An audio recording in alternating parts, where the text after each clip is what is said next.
Beltane blessings, metalheads. I bet you thought you'd gotten rid of me. But oh no, I'm fucking back. Back on this big 27-acre field where I've had silver Romans, gold coins, all sorts of goodies. Finds a thing on the ground. I haven't got very much of it left, but let's crack on, see if there's one final good piece left to unearth.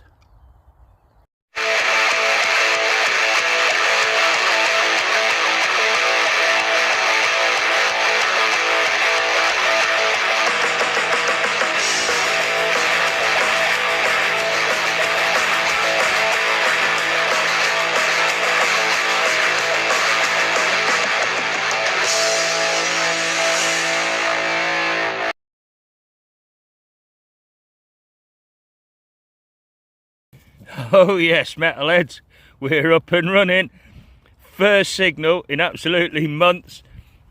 83 signal. We're on a coin. Not very old, little halfpenny.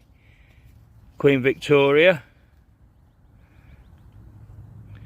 Britannia on the reverse there. 1886. Well, that's cheered the day up. Let's see if we can find something a bit older, eh? We're on to another coin, look. Rather the worse for wear. That's very badly corroded. George VI. Ship halfpenny. 1940. We're getting younger rather than older. That's a bit more like it. You've got a bit of colour going on. Little brooch or cap badge of some description. Date on it 1923. Quite what those scrolly letters are, I don't know. I'm going to have to sit down and work that one out. But it's got some kind of pin mechanism on the back. Yes, that is well more like it.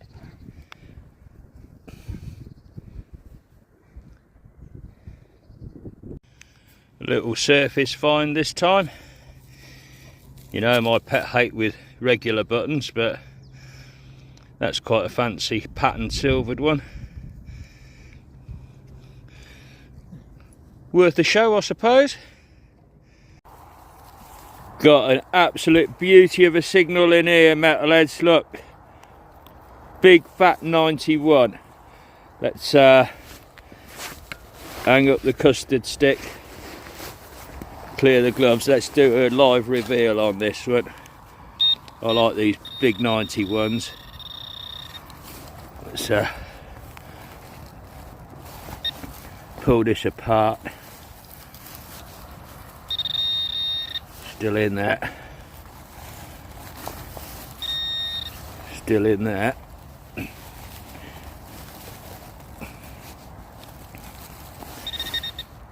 Where are you?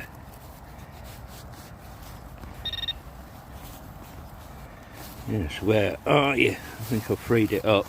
There we go. We're onto a coin. I'm sure we are.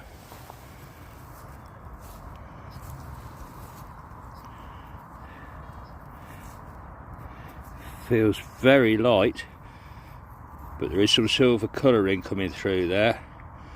Let's give it a clean up. I'll put you on pause for a minute and get back to you. Bit of a false alarm on that one, I think. Just a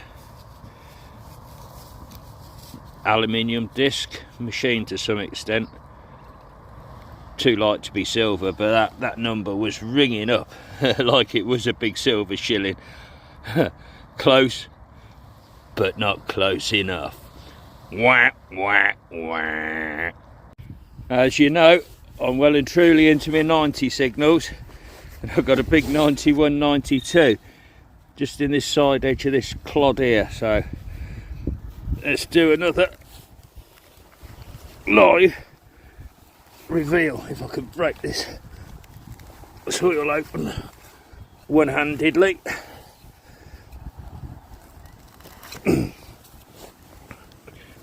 Two hands down on the job.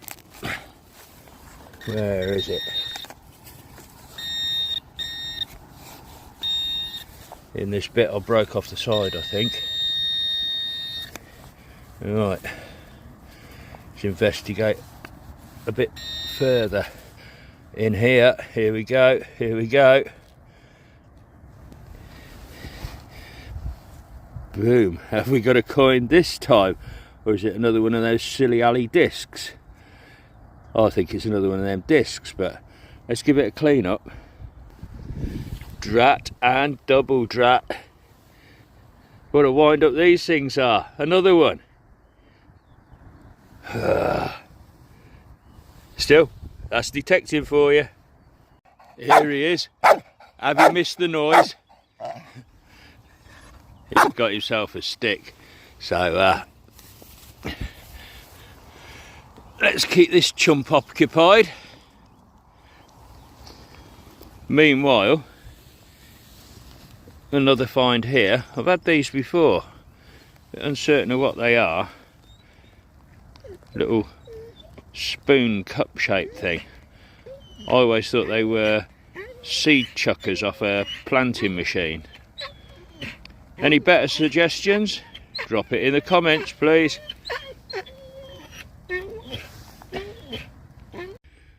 I've been at it another couple of hours or so. The finds are so thin on the ground, but it has paid off with a crusty copper coin. Got Britannia there on the back. George III, third issue I should imagine, third portrait, so early 1800s, 1806, 1807. I haven't had any silver from this half of the field. There has got to be one waiting for me here somewhere. How's that for a button then? Huge, great, gilded dandy button. That would have looked mighty fine on somebody's jacket, strutting around like a peacock. Gold glistening away. Georgian again though, isn't it? Oh yes, I'm liking this a lot. Wish for something good might come up. Spectacle buckle. Now I'll place that as post-medieval, most likely Tudor, so 1500s. It's a bit worse to wear for the plough. It's got a few dinks in it, but I have never found a buckle like that with those two cruciform shapes on the lugs at the ends. Now, the question is, do I leave that as it is, bent by the times of history, or do I put it between two pieces of wood and pummel the living shit out of it with a lump hammer? Decisions. Best find of the hunt yet. Love it. Here's another really quite cool decorative piece. I thought it was just a bit of screwed up copper when it came out of the ground, but I've given it a clean and I've got a figure on there, somebody dancing. It's only really thin pressed copper, so machined, I'm guessing post-industrial revolution, probably Victorian.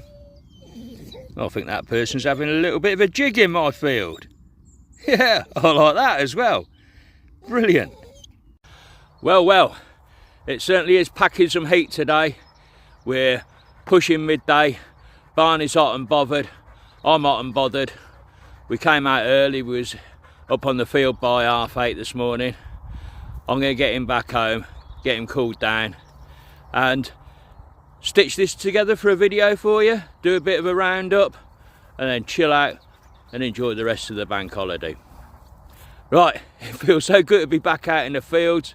Glad to be with you boys and girls again, and let's rock this field some more next weekend. Ta-ra. Here we are, back at home with the fines board.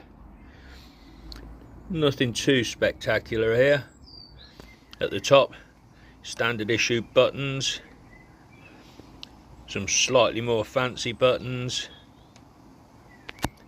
that gilded button is rather fancy. Then we have the pressed copper figure, no idea what that's about. A few coins, crusty George III halfpenny, a very worn Victoria halfpenny, and a disgusting George VI halfpenny. Then on to the two half decent finds, the enamel badge 1923, and perhaps my favourite piece of the hunt, post-medieval spectacle buckle. Not had one of that design before, so I'm quite happy with that. As I was saying earlier, there's not much of that 27 acre field left to do. Hopefully I can turn up something slightly better before it's finished.